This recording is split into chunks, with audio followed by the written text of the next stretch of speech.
그동안 조용하던 동네 성북동에서 내 모녀가 자살했습니다. 70대 모친과 40대 딸 3명이 자살을 했어요. 한 달이 지나서 발견되어서 시신이 썩어서 지금 청소회사가 와서 청소를 해도 하도 독한 냄새 때문에 7가구가 다 다세대주택 피신을 갔다는 겁니다. 자, 여러 가지로 이 채무 변제 독촉하는 신용정보회사, 은행, 보험사 우편물이 있었고요. 강제 집행 등 강제적 채권 추심에 대한 그런 통보도 쭉 줄을 이었던 걸로 나오고 있습니다. 또 번지르한 우리 사회의 다른 한편에서요. 이런 한국의 비극이 지금 심화되어 가고 있는데요. 어제 문재인의 대통령 직속 정책기획위원회가 열렸는데 여기에서도 지금 나왔던 소리가 성장률은 꼬꾸라지고 양극화는 심해지고 한국의 비극에 직면했다. 그래서 그 나왔던 소리들을 보면 조국 사태 보며 공정의 문제가 얼마나 중요한지 실감했다. 사회질 저하, 출산율 하락, 행복도 저하, 한국의 비극이라는 엄중한 현실에 직면했다. 경제적 질적 성과를 추구하는 가운데 양적 성과는 기대에 못 미치고 있다.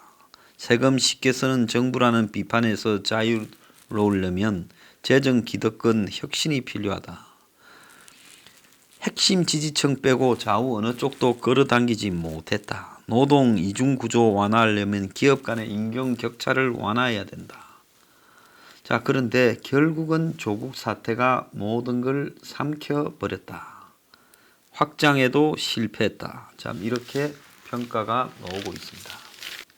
이 왜 대중이 분노하는가에 대한 회국의 사례 몇 가지를 좀 볼 필요가 있어요. 자, 칠레 산티아고가 국제회의를 갖다가 마비시킬 정도로 지금 시대가 격렬합니다. 매일 벌어지고 있다. 여기도 홍콩처럼요. 그런데 왜 이렇게 시위가 격렬한가 하는 부분에서 봤을 때 모두가 열심히 일한다. 우리나라에는 단지 지하철 요금 47원 인상 때문에 벌어진 게 아니라 그건 일부분이고 정부가 국민의 꿈을 억압하고 있다. 대통령 등 권력층이 부적절한 언행과 처신을 일삼고 민심을 자극했다는 겁니다. 120만 명이 운집한 10월 말 이 시위에서 대통령 부인의 목소리가 SNS를 통해서 공개됐는데 대통령 부인이라는 자가 지인들에게 이 시위를 언급하며 해결책을 찾을 수 없다. 외계인이 침공한 것 같다.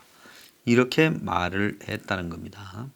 그러니 시위대가 더 분노했고 이제 아주 그냥 불처럼 번져갔다라는 겁니다.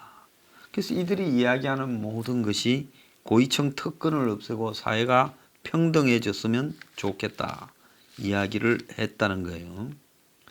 시가 한참 격화된 지난 10월 18일 날 피네라 대통령이라는 사람이 대통령 궁 인근의 이탈리아 식당에서 아주 가족과 여유있게 식사하는 장면을 손님 중에 한 사람이 찍어서 SNS에 올렸다는 거예요.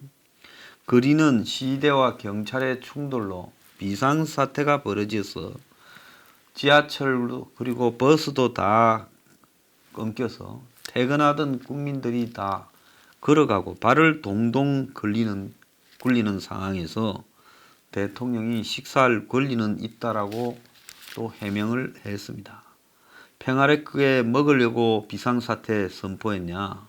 조카 생일을 다른 날에 하거나 집에서 조용히 하면 안 되냐? 조카 생일이었대요. 자, 그런데 결국 50원 지하철 요금 인상에 대해서 일어난 게 아니라 칠레도 그래도 남미에서 제일 잘 사는 나라였습니다. 근데 경제산업관광부 장관이 시민들의 불만에 새벽에 일어나 조조 할인을 이용해라고 말을 했대요.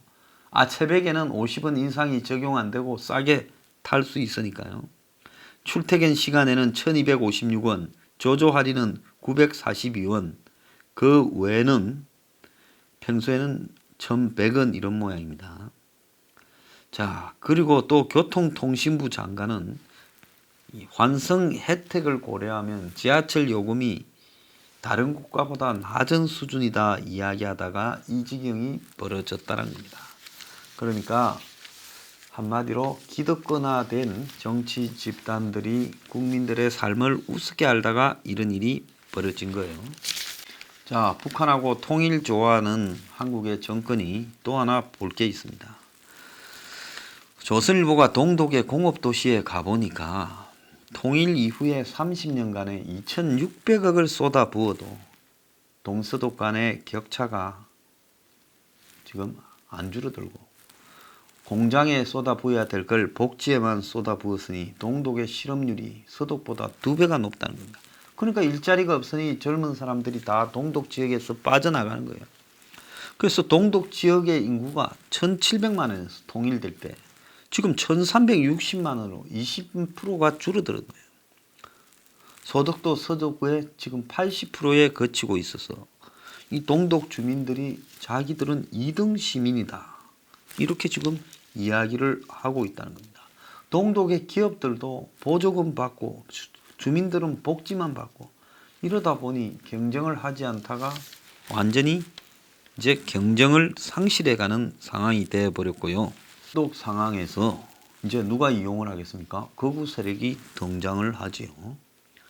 자, 동독 주민들은 왜 우리를 갖다가 놔두고 난민을 우리보다 더 우대하냐. 메르켈이 난민 우대 정책을 쓴다고 분노하며 이제 메르켈에 대한 불만을 가지고 극우정당 독일을 위한 대안이라는 AFD 당에다가 표를 몰아줬습니다. 이 당은 그야말로 의석도 못 얻고 빌빌 싸다가 27년 총선에서 일약 원내 3당이 되었어요. 지금 91석이나 가지고 있어요. 그리고 동독 지역에서는 이 당의 지금 선호도가 23%로 기민당, 집권당을 누르고 1위라는 겁니다. 동독 나머지 3개 지역에서도 지금 2위를 하고 있다는 거예요. 난민 정책과 그리고 실업 가난에 지친 동독 시민들이 이제 극우 정당을 지지하면서 자본주의 낙오자로서의 자기 상실성들을 극우 정당 속에서 과거 동독 시절에 그래도 조금 살던 때를 더 그리워한다는 겁니다. 자, 스페인에서도요. 스페인은 극우가 좀 약했는데 반이민을 표방하는 극우 정당이 복스라고 있는데요. 이 복스라는 정당이 지금 10일 총선에서 46석을 얻을 걸로 이렇게 예측이 되면서 제3당이 될 거라고 지금 이야기가 나오고 있습니다. 기존의 24석인데 2배쯤 의석을 늘릴 걸로 이렇게 짐작이 지금 추정이 되고 있대요. 반이민, 여성 인권 정진 법안 철회, 동성결혼 반대 등 극우 아젠다를 내세우는 이 정당이요. 올해 4월 총선에서 의회에 처음 들어왔는데 그런데 지금 대거 약진하고 있고 극자 정당인 포데모스는 지금 42석에서 31석으로 줄어들 걸로 예상이 되고 있다는 겁니다. 우리가 지금 언급한 칠레 또 이런 독일의 구동독 지역, 스페인 등에서의 정치 변화를 보자면 한국에서 지금 벌어지고 있는 이 심각한 양극화 그리고 사실상 직업이 있는 것 같지만은 따지고 보면 직업다운 직업이 있는 사람이 별로 없습니다. 그런데 서민들에게는 꿈과 같은 서울의 아파트가요. 지금 폭등에 보통 폭등을 하고 있는 게 아니에요. 역대 정부 중에서 문재인 정권에서 아파트 가격이 최고로 많이 올랐다는 겁니다. 서울 강남 아파트의 평당 연간 상승액은 문재인 정부가 810만 원, 노무현 정부 450만 원의 1.8배입니다. 비강남 아파트 가격 상승 폭도 문재인 정부가 371만 원, 노무현 정부 183만 원에 2배가 웃돈다는 겁니다. 자, 10년 된 엄마 아파트가요, 대치동 학원가 옆에 34평이 21억 8천이라는 겁니다. 자, 그런데 지금 이 부분에서 문 정권의 무능을 탓을 하지만 한마디로 저는 한국의 서구 보수도요, 지금 집값을 이렇게 올리는데 마치 분양가 상한제를 안 하면 집값이 잡힐 것처럼 말을 합니다. 자, 집값이 지금 올라가는 부분에서 그러면 새로 짓는 아파트들, 막 짓는 아파트들은 강남에 집값을 싸게 분양합니까? 올라가면 그게 가격이 돼서 새 아파트의 분양 가격이 됩니다. 이거는 또 집 해결책이 될 수 있습니까? 그러니까요, 이 썩은 좌우 기득권들이 합작을 해서 집값을 올리고 있어요. 보수 언론들도 그걸 뒷받침하고 있습니다. 그 이면에요, 한국의 비극의 한 이면을 보면요, 성북동 모녀가 온갖 지금 채권 추심에 시달렸다고 하지 않습니까? 대부업이 이제 일단 대출 중단을 하고 있다는 거예요. 그래서 서민들이 이제 사금융으로 내몰려가고 있다는 겁니다. 대형 대부 업체들이 신용대출 중단을 하고 축소를 해서 신규 대출이 1년 반 사이에 38%가 줄어들었다는 거예요. 그러니까 서민들은 급하게 돈 쓸 때를 지금 찾아서 다니는데 돈을 빌려주는 곳이 없다는 거예요. 그래서 70만 명이 사금융으로 지금 내몰려갔다는 겁니다. 지난해 대부업체에서 거절을 당해서, 은행도 아니고 대부업체면 러시안 캐시니 뭐 그런 거 아닙니까? 그런 데서 거절당해서 불법 사금융으로 간 사람이 65만 명, 70만 명쯤 될 거라고 하고 있습니다. 대부업체에서 퇴짜를 맞은 사람은 다 신용등급이 7에서 10등급이라는 거예요. 그러니까 연 1700%짜리라도 쓴다는 겁니다. 영화 화차의 그 소설이었죠. 일본 소설. 일본 원작이 있었고요. 보면 결국은 그런데 내몰린 한 여성이 신분을 세탁하고 살라다가 결국 자살로 내몰리는 과정이 묘사되어 있지 않습니까?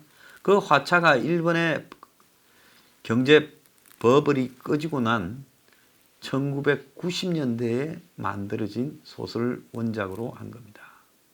그때 일본에는 그런 일들이 비일비재했습니다.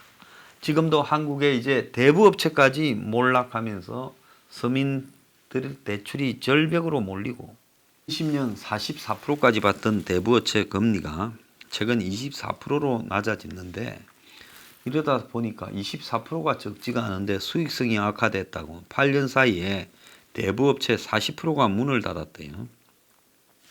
그리고 연체가 늘고 돈을 떼이는 게 늘어나니까 이제 문턱을 높여가 평균 승인율이 12.1%밖에 안 된다는 거예요. 자, 올해 신규 대출액은 4조 2천억이 안 된다고 지금 이야기합니다. 자, 그래서 결국은 대부업체가 어지간하면 빌려주다가 이제 문턱을 높이니까 결국 시민들은 불법 사금융의 먹잇감으로 전락되어 가고 있다는 거예요. 자, 그러다 보니 내구재 대출이라고 휴대전화 할부계통회가 대출해 주는 거, 신용등급 소득을 조작하는 자급 대출, 심지어 이 몸의 신체 무슨 이렇게 떼서 이식하는 대출부터 온갖 대출과 보이스피싱까지 난무하고 있다는 겁니다. 제가 이야기를 했지 않습니까? 가장 열악한 지역에 있는 사람부터 경제 사정이 악화되고 경제 위기가 올 때 되면 대가를 치르게 된다고요. 그래서 지금 바닥의 서민층들, 차라리 아무것도 없는 기초생활수급자는 뻗해요. 그거보다 이제 위에 있는, 그래도 자영업이고 뭐 노동을 해서 먹고 살던 사람들이 지금 무너져 가고 있는 거예요. 곳곳에서요. 자, 지금 이 대부업체에서도 이렇게 안 돼서 밖으로 나가서 사금융선 70만 명은, 이 사람들은 나중에 이 사금융 쓴 것 때문에 살아남기가 어렵게 될 겁니다. 그러니까 곳곳에서요 몇 번 이 사금융에 대한 불법 사금융 썼다가 추심당하면요 못 견디는 스트레스가요. 공부방을 운영하는 한 30대 김모 씨는 불법 사금융 업체로부터 100만 원 빌리는데 선이자 명목으로 33만 원을 공제하고 67만 원을 받았는데 이후 매주 33만 원씩 4번을 갚아서 132만 원을 상환했다는 거예요. 연 1770%라는 거예요. 그런데 높은 이자를 내기 위해 다른 또 불법 사금융 업체에서 대출을 받았고 지금 빚의 굴레에 빠져 있다가 대부금융협회가 운영하는 소비자보호센터에 문을 두드렸다는 겁니다. 자, 이런 일들이 곳곳에서 벌어져서 심약한 사람들은 자살을 선택하고 있습니다. 자, 한국의 비극이요 곳곳에 벌어지고 있고 아마 머지않아서 대중들은 문 정권의 또 다른 비리가 터져 나오면 길거리로 나올 겁니다. 그런 비리를 막기 위해 지금 공갈 협박을 일삼고 있습니다. 자, 이제 한국의 비극이 개막이 되고 있는 분위기입니다.